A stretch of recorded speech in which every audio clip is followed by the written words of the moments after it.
is one of the most difficult matches to play and win, and that's why coaches do their best using different means to get their players fully prepared for it. The physical training, the tactical drilling, the mind games, every weapon is brought out of the arsenal when it comes to the Champions League final. But this year, Jurgen Klopp has taken the mind games to a completely different level. To get his players ready for that day, he's consulted the latest football technology. Losing out on the Premier League title in that manner can serve a huge blow to the psyche of players, so Klopp has decided to employ new technology to get his men to the best mental state going into the big game. Over the past few days, some Liverpool players have been pictured with a brain sensor attached to their heads during training. Klopp and his team decided to employ the services of German neuroscientist Dr. Nicholas Hausler and his company Neuro 11, which he founded along with Patrick Hanschke. Neuro 11 is made with technology that's designed to work directly on the brain.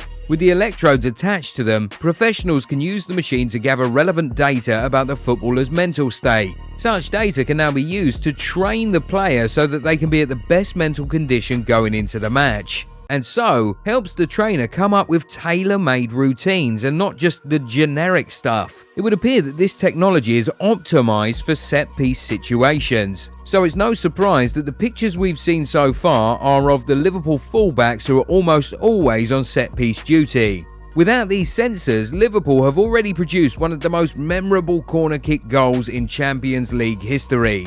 And it was against Spanish opposition too. Are we about to see something even more memorable from Klopp's men on Saturday? One particular area where you feel these sensors could give Liverpool a massive advantage over Real Madrid is in penalty shootout if the game gets to that point. We hear that Neuro 11 have been working with Liverpool since the beginning of the season, so it might not exactly be a coincidence that they've won 2 trophies on penalties this season alone. Could they add a third to that collection of trophies won on penalty shootouts this season? But even without the sensors, it'll probably still be advantage Liverpool if the game indeed does go to penalties. They have gone to 2 penalty shootouts in 2 finals in the last 3 months and have come out victorious both times.